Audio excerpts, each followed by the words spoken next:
Good morning, students. Today I am going to discuss water softening.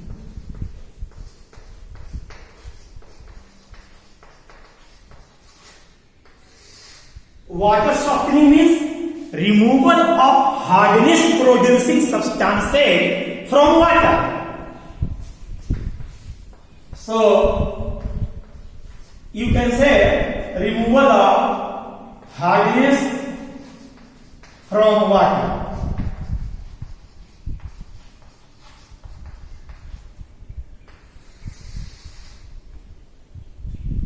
It is also an external treatment. आप boiler में पानी use करने जा रहे हैं तो उसके पहले आप पानी को टैंक में जमा करके और वहां प्रोसेसिंग करेंगे ताकि बॉयलर में हम सॉफ्ट वाटर डालें. It is industrial method and a very important method. As you know, water plays very important role in domestic purpose as well as industry. Water has a wide applications in industry, and natural water may contain several dissolved solids which may cause hardness.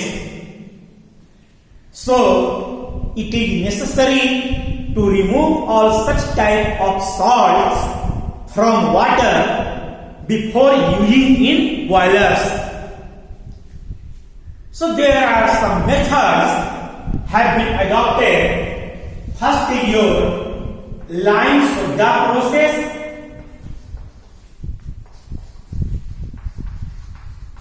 Second, zeolite process.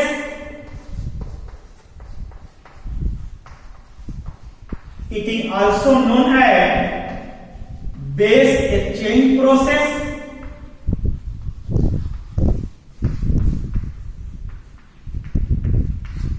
And third, that is your demineralization.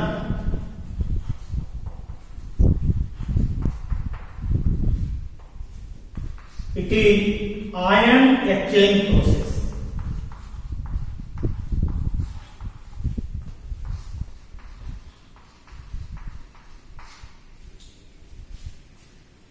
Lime soda process, zeolite process and demineralization process. All are very important. So let us discuss one by one. Here I am going to discuss first of all lime soda process. As you all are aware about lime, quicklime and slag lime. So here I am writing calcium hydroxide, that is slag lime, and soda, baking soda and washing soda you have already familiar. So I have written sodium carbonate here. It is the basic, very basic. जहां मैं line बोलूंगा आप समझ जाना slag lime के बारे में है. कैल्शियम हाइड्रोक्साइड हमें यूज करना है, और जहां सोडा की बारी आएगी वहां सोडियम कार्बोनेट को मैं यूज करूंगा. थ्योरी मान लिया कि फर्स्ट एग्जाम में आएगा तो आप थ्योरी क्या लिखोगे, आप क्या लिखोगे? तो बहुत सिंपल है.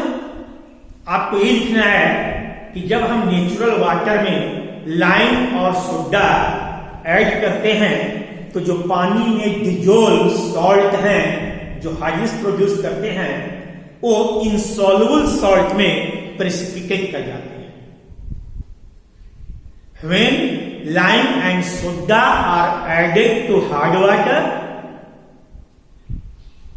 all dissolved salts which may produce hardness, I mean to say hardness causing salts, get precipitated out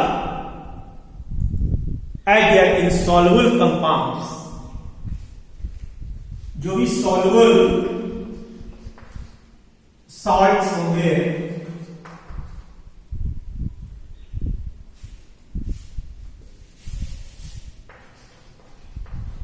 hardness producing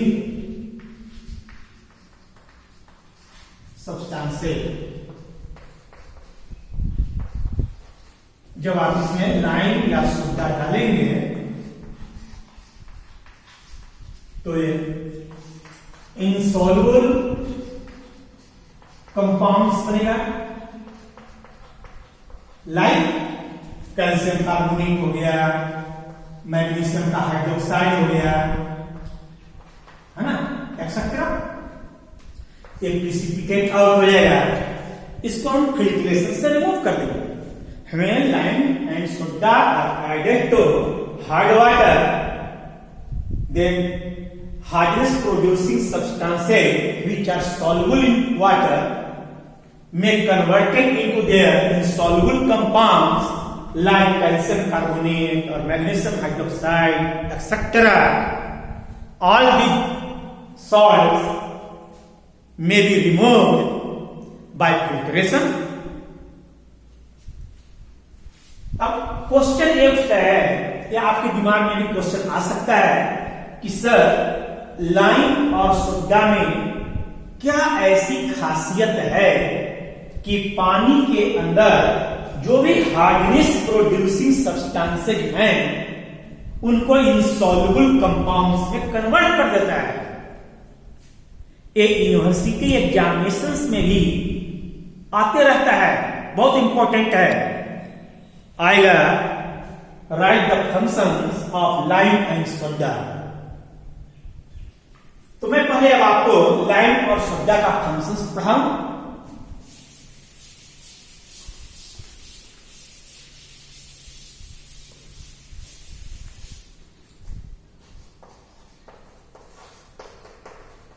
functions of lime, पहले मैं लाइम पढ़ा रहा हूं, फिर सोडा।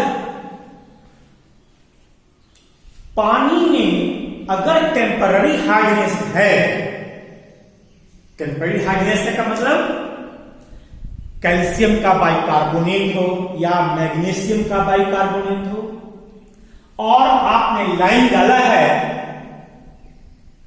तो ये रिमूव हो जाएगा, यानी रिमूवल ऑफ टेम्पररी हार्डनेस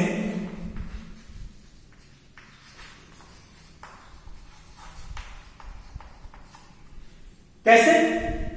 मान लिया कि पानी में कैल्शियम का बाइकार्बोनेट है और आपने लाइम डाल दिया,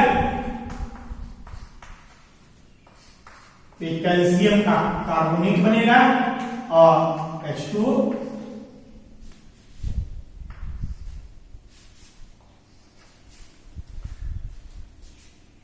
पानी में यदि कैल्शियम का बाइकार्बोनेट है, टेम्पररी हार्डनेस, तो रिमूव हो जाएगा, क्योंकि कैल्शियम का कार्बोनेट एक प्रिसिपिटेट आउट हो गया, इसे आप फिल्टर करके बाहर निकाल देंगे, रिमूव कर देंगे। इसी तरह से अगर मान लिया कि पानी में मैग्नीशियम का बाइकार्बोनेट है और आपने लाइम डाल दिया,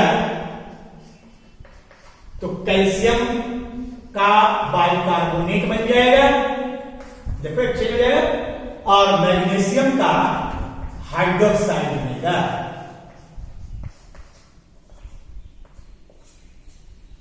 मैग्नीशियम का हाइड्रोक्साइड एक प्रिसिपिटेट करेगा, एक कैल्शियम का बाइकार्बोनेट, ये देखो यही चीज बन गया ना, यानी कैल्शियम का बाइकार्बोनेट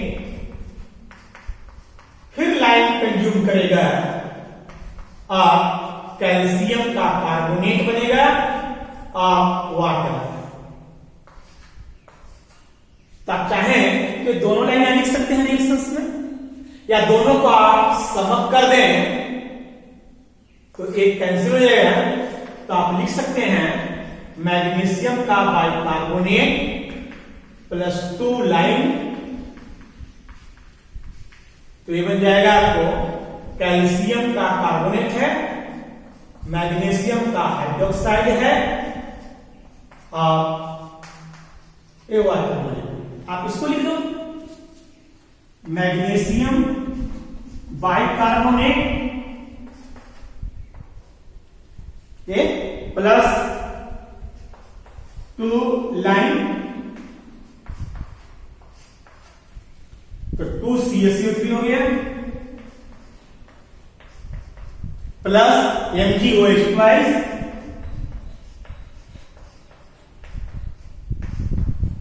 प्लस 2H2। मैं आपको इसे बता दिया कि याद नहीं करना पड़ेगा और कंसेप्ट क्लियर हो जाएगा। कैल्शियम कार्बोनेट प्रिसिपिटेट हो जाएगा, मैग्नीशियम का हाइड्रोक्साइड प्रिसिपिटेट हो जाएगा, तो हम इनको रिमूव कर देंगे। क्लियर? ये पता चला कि लाइम क्यों यूज करते हैं। टेम्पररी हार्डनेस यदि पानी में है तो इंजीनियर साहब आप उसमें लाइम डालोगे तो रिमूव हो जाएगा। कैल्शियम का अगर टेम्पररी हार्डनेस है तो भी, और मैग्नीशियम का है तो उसमें बल्कि ट्वाइस अमाउंट लगेगा। देख लो आप।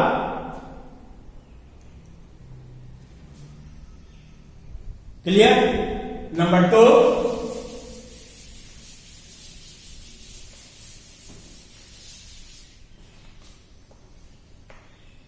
Removal of permanent calcium hardness, sorry magnesium hardness, magnesium hardness, removal of permanent magnesium hardness. अगर पानी में मैग्नीशियम का परमानेंट हार्डनेस है तो ये रिमूव कर देगा। कौन? लाइम। कैल्शियम का नहीं, मैग्नीशियम का। आपको लग रहा है कैल्शियम क्यों नहीं? कैल्शियम देख लो, मान लो मैं कैल्शियम का लेता हूं आपको समझाने के लिए, आपने कहा ना, तो मैं बदला रहा हूं। मान लो कि पानी में कैल्शियम का सल्फेट है, परमानेंट का मतलब सल्फेट हो या क्लोराइड हो, तो कैल्शियम का सल्फेट लिया और आपने लाइम डाला, ठीक है ना? कंसेप्ट क्लियर होनी चाहिए। अगर एक्सचेंज होगा नहीं तो क्या फर्क पड़ेगा? ये यहां कैल्शियम, फिर यहां कैल्शियम, इसमें कोई रिएक्शन नहीं हो रहा। देखिए नो रिएक्शन, मैं लिख दिया। लेकिन यदि मैग्नीशियम का सल्फेट है और आपने लाइम डाल दिया तो कैल्शियम एक्सचेंज हो गया और मैग्नीशियम आएगा, तो कैल्शियम सल्फेट बनेगा और मैग्नीशियम हाइड्रोक्साइड बन जाएगा।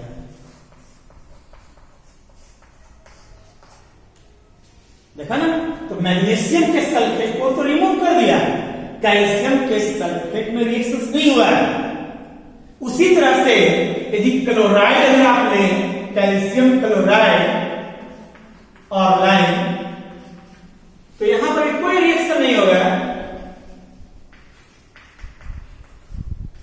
लेकिन मैग्नीशियम का क्लोराइड हो और आप यदि लाइम लेते हो तो यहां कैल्शियम क्लोराइड रहेगा और यहां मैग्नीशियम हाइड्रोक्साइड रहेगा।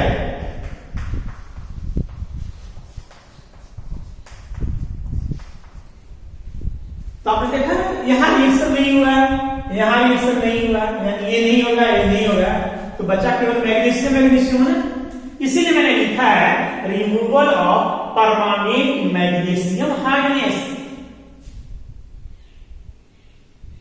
समझ गए? कंसेप्ट क्लियर हो गया?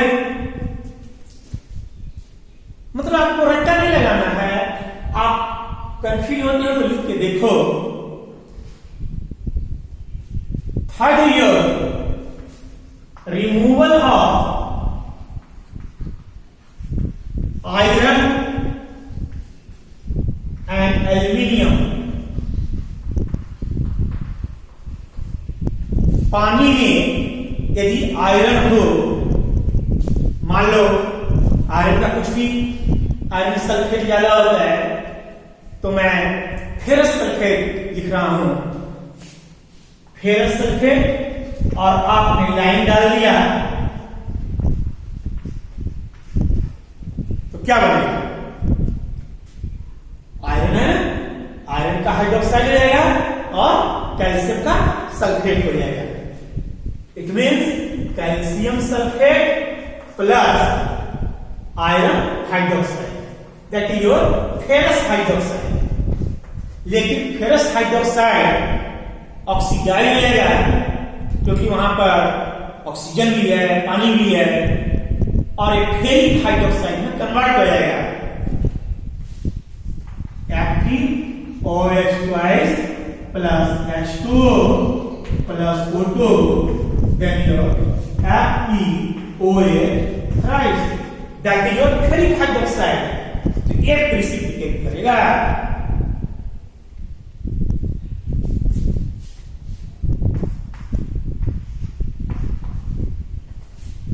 क्लियर? प्रोफेसर एल्युमिनियम का होगा तो यदि एल्युमिनियम है पानी में, एल्युमिनियम का सल्फेट है मान लिया, और आपने लाइन डाल दिया, तो ये एल्युमिनियम का हाइड्रोक्साइड में प्रेसिपिटेट करेगा। एल्युमिनियम है, उसका सल्फेट ले लिया और आपने लाइन डाल दिया, तो एल्युमिनियम का हाइड्रोक्साइड बनेगा और कैल्शियम का सल्फेट बनेगा। तो कैल्शियम का सल्फेट और एल्युमिनियम का हाइड्रोक्साइड बनेगा, ये प्रेसिपिटेट करेगा।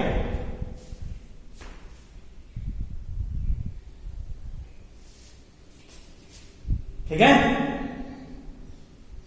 बैलेंस कर दो।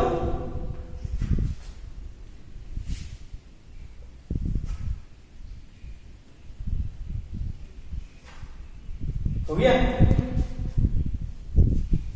क्लियर? रब करूं मैं? हाँ, अब ध्यान देना कि आप कहोगे कि सर मैग्नीशियम का सल्फेट है, उससे कैल्शियम सल्फेट बन गया। मैग्नीशियम का क्लोराइड है तो कैल्शियम का क्लोराइड बन गया। यानी मैग्नीशियम का हार्डनेस कैल्शियम के हार्डनेस में कन्वर्ट हो गया ना। यहां पर भी देखें आप देखते जाइए, कैल्शियम का यहां पर भी देखें आप, ये तो प्रेसिपिटेट आउट हो रहा है, इसे हम रिमूव कर देंगे, लेकिन पानी में कैल्शियम का हार्डनेस बढ़ता जाएगा ना। ये भी आपको काम आएगा, मैं बतलाऊंगा, मैं रंग कर रहा हूं।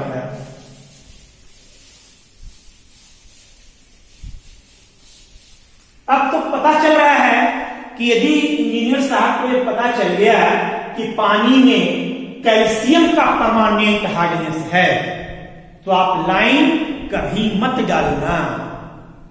यदि आपको पता चलता है कि पानी में मैग्नीशियम का परमानेंट हार्डनेस है, तो लाइन से रिमूव हो जाएगा। आयरन है तो लाइन से रिमूव हो जाएगा, एल्युमिनियम है तो भी लाइन से रिमूव होगा, टेम्पररी हार्डनेस है तो भी लाइन से रिमूव होगा। कितना लाइन लगेगा कि मैं आपको बतलाऊंगा, कैलकुलेशन करने के लिए मैं बतलाऊंगा बाद में। नाउ फोर्थ,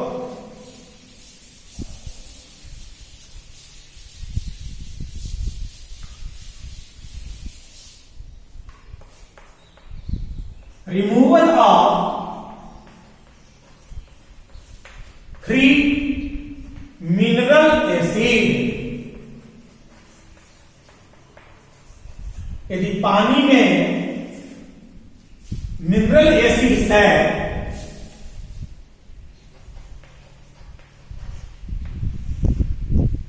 HCl, H2SO4 इस टाइप का है, तो चूंकि एसिड है और लाइन आपका अल्कलाइन है, तो उसको न्यूट्रलाइज कर देगा। एसिड बेस रिएक्शंस आपने पढ़ा है जूनियर क्लासों में। जैसे H2SO4 है और आपने लाइन डाल दिया,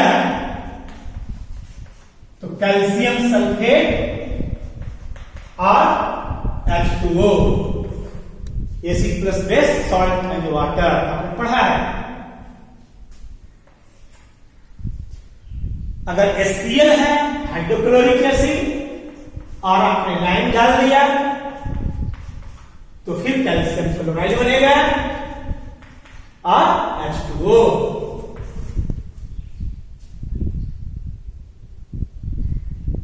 ठीक है, बैलेंस होगा, घर में चेक कर लेना, देख लेना। फिर अगर पानी में डिजोल्व गैस है, कार्बन डाइऑक्साइड, हाइड्रोजन सल्फाइड, तो उसको रिमूव कर देगा। Removal of CO2, H2S etcetera.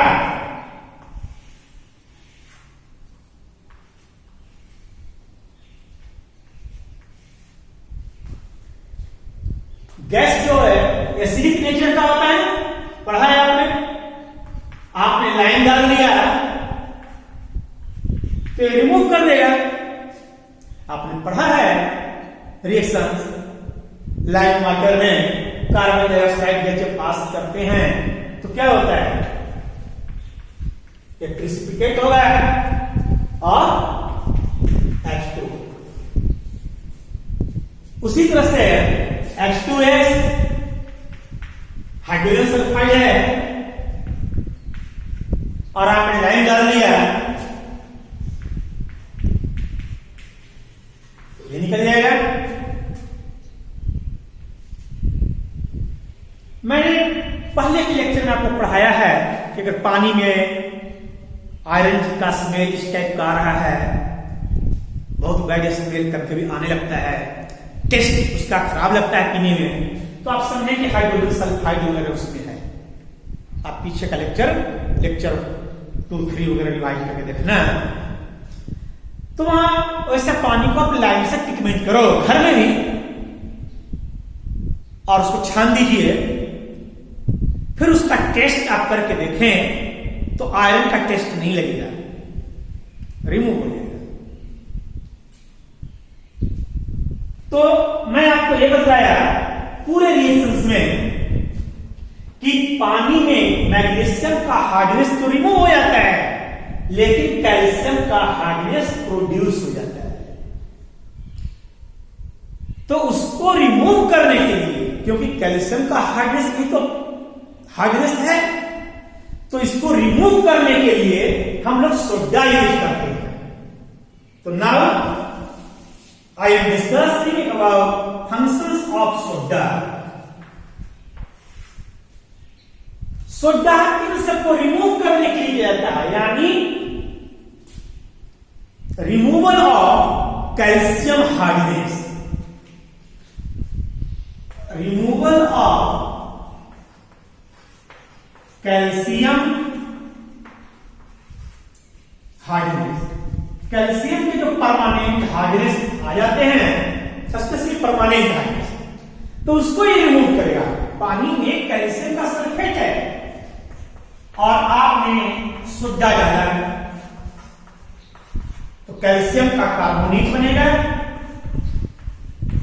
और सोडियम का सल्फेट बनेगा। यदि पानी में कैल्शियम का क्लोराइड है और आपने सोडा डाला है तो कैल्शियम का कार्बोनेट बनेगा और सोडियम क्लोराइड बनेगा। क्लियर? अब आप समझें कि लाइम में सोडा क्यों मिक्स करते हैं। पानी का जब ट्रीटमेंट करते हैं तो लाइम सोडा प्रोसेस क्यों बोलते हैं। लाइम से सारे रिमूव हो गए, लेकिन कैल्शियम का परमानेंट हार्डनेस रिमूव नहीं होता है, तो उसको रिमूव करने के लिए सोडा यूज किया जाता है। यानी आई मीन टू से, यदि इंजीनियर साहब को इंडस्ट्री में पता चल जाए कि पानी में कैल्शियम का परमानेंट हार्डनेस है, अब पानी को एनालाइज करोगे ना, और आपको ये रिपोर्ट आया कि पानी में कैल्शियम का परमानेंट हार्डनेस है, तो क्या करोगे? आप सोडा डालकर रिमूव कर लोगे, वहां लाइम सोडा प्रोसेस न लगाना, केवल सिंपल सोडा से रिमूव हो जाएगा। हाँ, इसके अलावे और कुछ है जिसको लाइम से रिमूव कर सकते हैं, तो लाइम सोडा प्रोसेस यूज करते हैं। अब है कैल्शियम का कार्बोनेट या मैग्नीशियम का हाइड्रोक्साइड, जो मैंने बताया अभी, ये सब बड़े ही फाइन पार्टिकल्स होते हैं। These are very very fine particles. तो कई बार आपको इंडस्ट्री में प्रॉब्लम होगा, ये सेटल डाउन नहीं होगा। आप सोचेंगे कि स्लज बनकर बैठ जाए और मैं इसे रिमूव कर दूं, तो कई बार एक प्रॉब्लम क्रिएट करता है। इतना फाइन होता है कि ये सेटल डाउन होने में बहुत टाइम लगता है। इसलिए इंजीनियर्स जो हैं वो इसमें कोगुलेंट यूज करते हैं, यानी लाइम सोडा प्रोसेस में लाइम सोडा के साथ साथ आप कोगुलेंट, मैंने पहले पढ़ाया है, फिटकरी, सोडियम एल्यूमिनेट एक्सेट्रा, आप इसमें डालते हैं। कोगुलेंट जो है वो कैल्शियम कार्बोनेट या मैग्नीशियम हाइड्रोक्साइड के जो फाइन पार्टिकल्स हैं, इनको सेटल करने में, बॉटम में इनको बैठाने में एक काफी आपको हेल्प करेंगे। That's why we use coagulant. मान लो कि पूछ दिया यूनिवर्सिटी एग्जाम में, why we use some coagulants during lime and soda process, तो क्या रट्टा लगाओगे? नहीं, आप सिंपल कि कैल्शियम का कार्बोनेट या मैग्नीशियम का हाइड्रोक्साइड, ये बड़े ही फाइन पार्टिकल्स होते हैं, तो लंप के रूप में बैठता नहीं जल्दी। तो कई बार sometimes it has been observe it is very difficult to remove calcium carbonate and magnesium hydroxide, so we use coagulant like alum, potassium और फिटकरी, और sodium aluminate NaAlO2। Sodium aluminate ज्यादा हम प्रिफर करेंगे क्योंकि ये सिलिका, ऑयल, इन सबको भी रिमूव कर देता है। यदि पानी में थोड़ा बहुत सिलिका हो, थोड़ा बहुत ऑयल हो, तो ऑयल को भी सोडियम एल्यूमिनेट यानी NaAlO2 कोगुलेंट रिमूव कर देगा। मैंने इंटरनल कंडीशनिंग ऑफ वाटर में पढ़ाया है, आप ध्यान से लिखते जाओ, तो आपको ना याद नहीं करना पड़ेगा, रट्टा नहीं लगाना पड़ेगा, दिमाग में सारी बातें आपकी आ जाएंगी। Very clear? अब है क्या?